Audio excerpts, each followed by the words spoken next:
My girlfriend whispered, "I can't marry into poverty," and broke up with me in 10 minutes.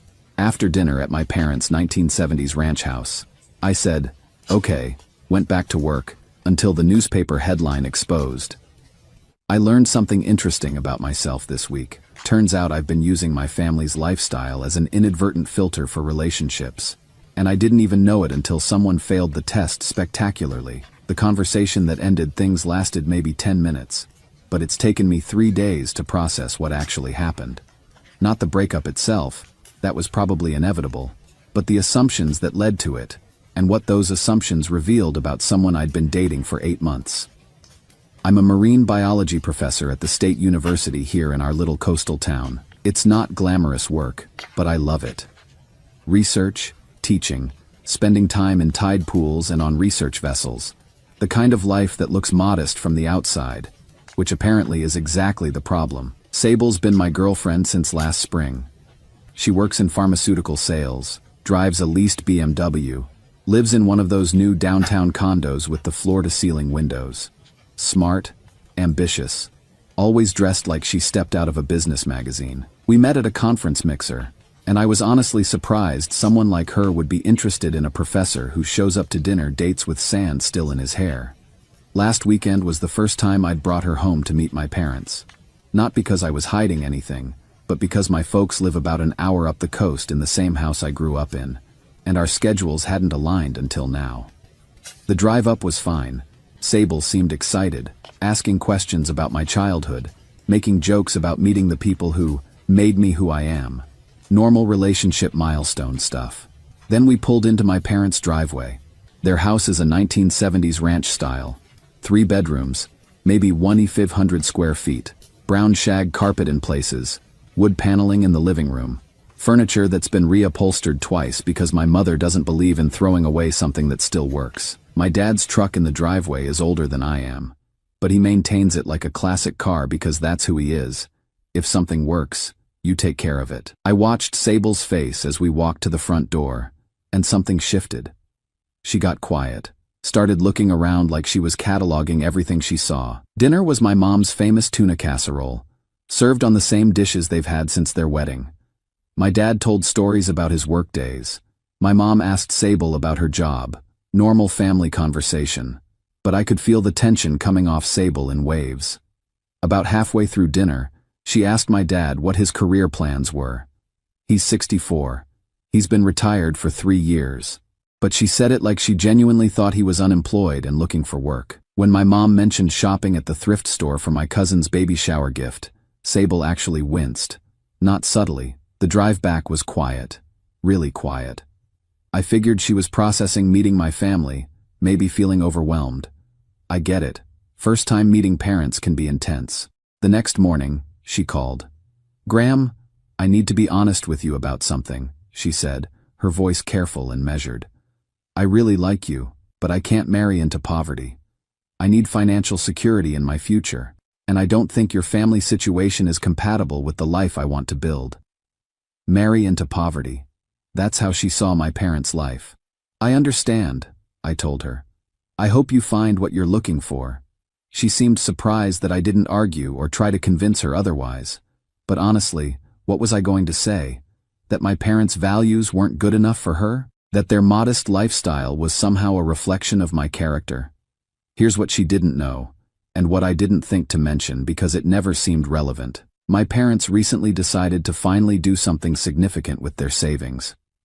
After 35 years of living below their means and investing quietly, they're ready to make some moves that'll probably surprise a lot of people. The thing that's been bothering me isn't the breakup. It's realizing that in 8 months together, Sable never actually asked about my family's values, their history, or who they are as people. She saw furniture and made assumptions about character. Maybe that's on me for not explaining our family's philosophy about money and lifestyle. Or maybe it's exactly the kind of filter I needed without knowing it. Either way, I'm spending this weekend in tide pools with my research team, doing work that actually matters to me, with people who understand that substance isn't always visible from the surface. Edit.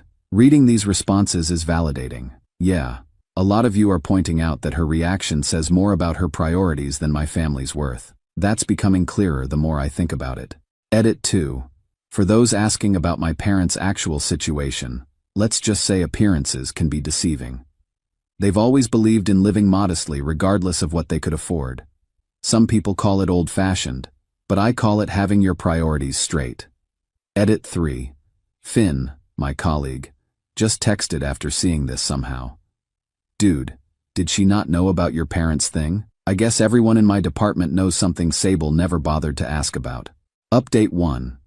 Well, this got interesting faster than I expected. Sometimes small-town life has its advantages, especially when it comes to setting the record straight. Thursday morning, I was in my office preparing for my 9 a.m. marine ecology class when Finn knocked on my door with a copy of the local newspaper.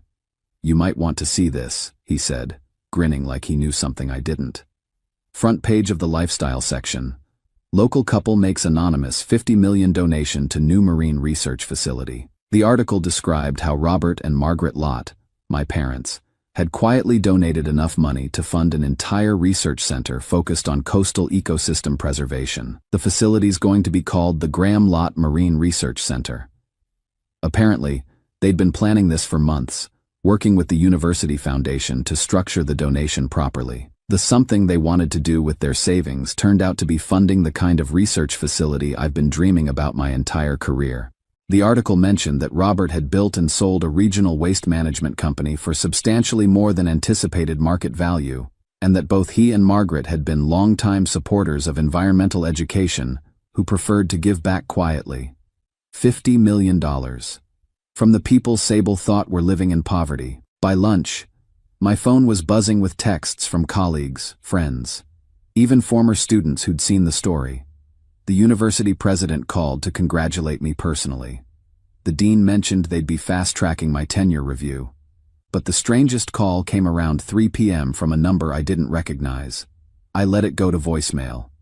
Then it called again. And again. Finally, I answered. "Graham? This is Sable. I saw the newspaper article." The tone of her voice was completely different from our last conversation. Nervous. Almost breathless. "I think there might have been some kind of misunderstanding about your family's situation," she continued. "I feel terrible about how things ended between us. Could we maybe talk?" I told her I'd think about it and hung up. Finn, who'd witnessed this entire phone call, just shook his head.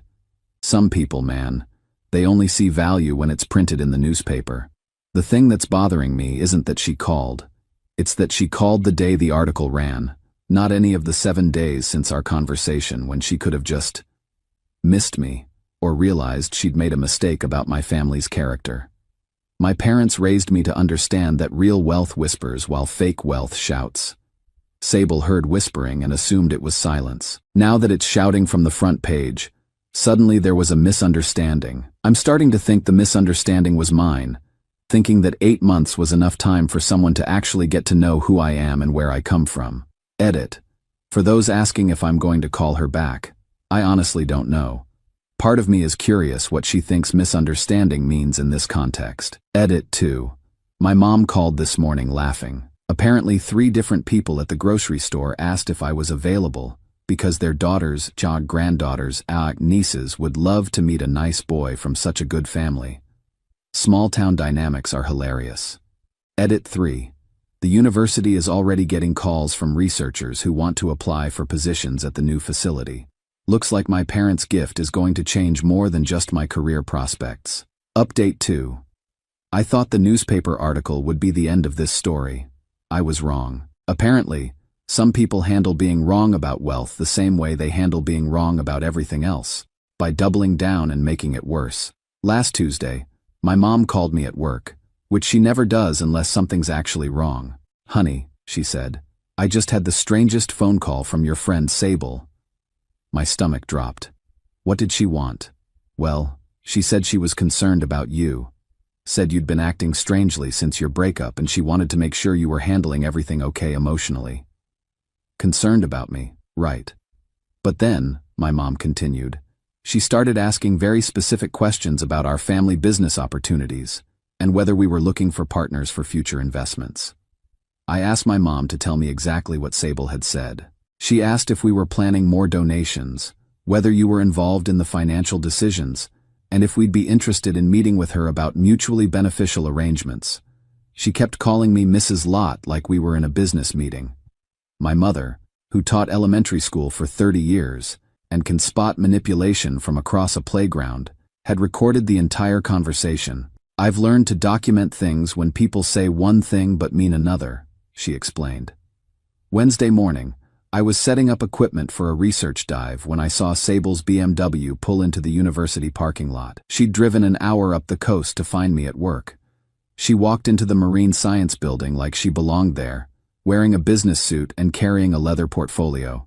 Several of my students stopped what they were doing to stare. "Graham," she said when she found me in the equipment room, "I'm so glad I caught you. We really need to talk." Finn was organizing dive gear nearby, close enough to hear everything. "I owe you a huge apology," Sable continued. "I completely misunderstood your family's situation. I feel terrible about how I judged your parents' lifestyle choices. Like modesty was a quirky preference instead of a value system. The thing is," she said, opening her portfolio, "I've been thinking a lot about us, and I realize I made a mistake. I was so focused on financial security that I didn't see the bigger picture." She pulled out what looked like a business plan. "I've been researching marine conservation investments. There's incredible growth potential in sustainable ocean technology, and with your expertise and your parents' resources, we could build something amazing together." We build something together. That's when I pulled out my phone and played my mother's recording. Sable's voice came through clearly. "Mrs. Lott, I'm wondering if you and Robert might be interested in discussing mutually beneficial arrangements for future philanthropic endeavors. I have extensive experience in strategic partnerships." The color drained from Sable's face as her own voice filled the equipment room. "You called my mother pretending to be concerned about my emotional state," I said, and then pitched her on business opportunities. Finn stopped pretending to organize gear and just stared. "That's not... I was concerned," Sable stammered. "But I also thought, look, we're both practical people. Your family has resources, I have business experience, and you have access to research opportunities. It makes sense." "What makes sense," I said, "is that you broke up with me because you thought my family was poor, and now you want back in because you found out they're not." She tried to salvage something. Talked about how relationships require financial compatibility, how she'd always cared about me but needed security, how we could have both love and business success. "I think you should leave," I told her. "Graham, don't let pride ruin what we could have together." "This isn't about pride," I replied. "It's about understanding the difference between someone who loves you and someone who loves what you can do for them." After she left, Finn just looked at me and said, "Dude, that was the most mercenary thing I've ever witnessed outside of a nature documentary." My parents called that evening. They'd heard about the visit through the small-town communication network.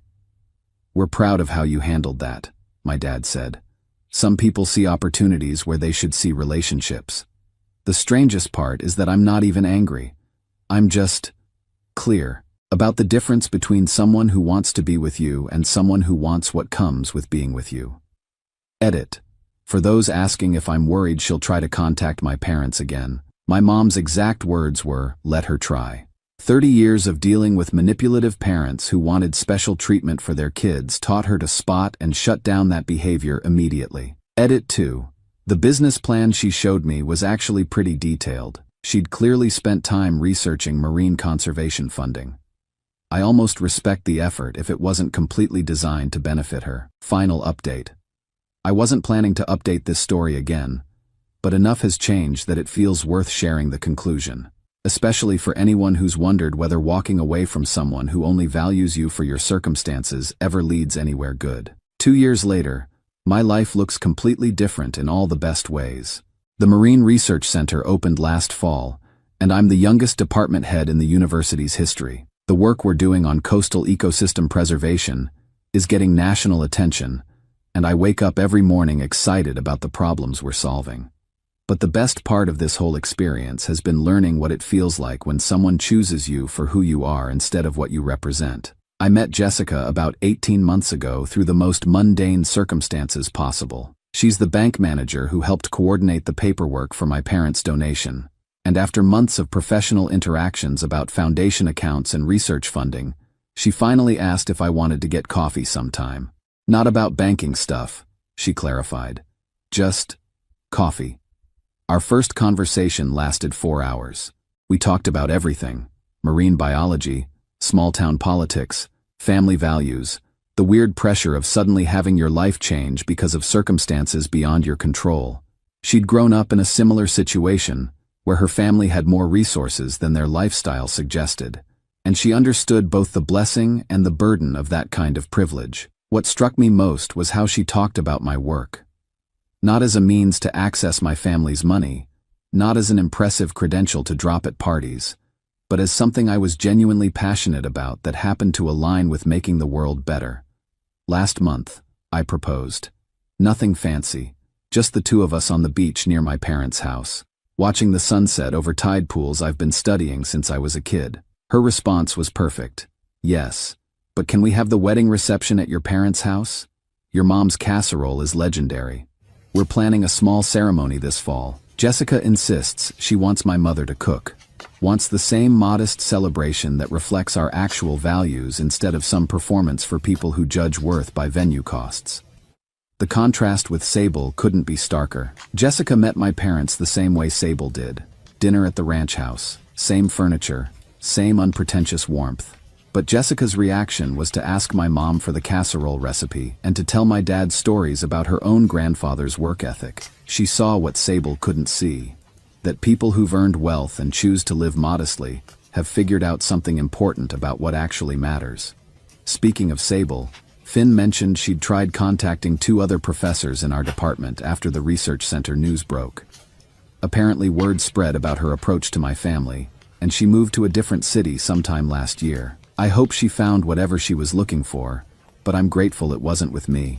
The funniest part of this whole story is that my parents' gift has attracted exactly the kind of attention they were hoping to avoid. Regional newspapers, university publications, even a small feature in a national magazine about quiet philanthropy.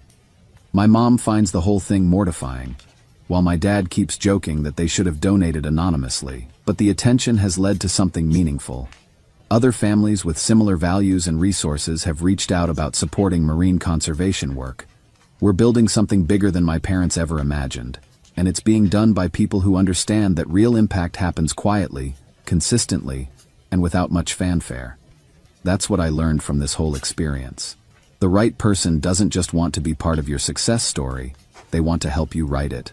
They see your family's values as assets rather than obstacles, and they understand that how people treat wealth says more about their character than how much wealth they have. Sable judged my parents by their furniture and missed everything important about who they are. Jessica sees them as the kind of people she hopes to become, and she's excited to build a life that reflects similar priorities. The difference between those two perspectives is the difference between someone who wants to use your advantages and someone who wants to share your values. I'm grateful for the clarity, even though getting there required someone showing me exactly who they were when money entered the equation. Sometimes the best relationships start after you've learned what doesn't work. Jessica and I are looking at houses near the research center, but honestly, we might just stay in my apartment above the tide pools. Some of the best things in life don't require upgrading. Edit. For those asking about wedding planning, we're doing everything ourselves with help from both our families.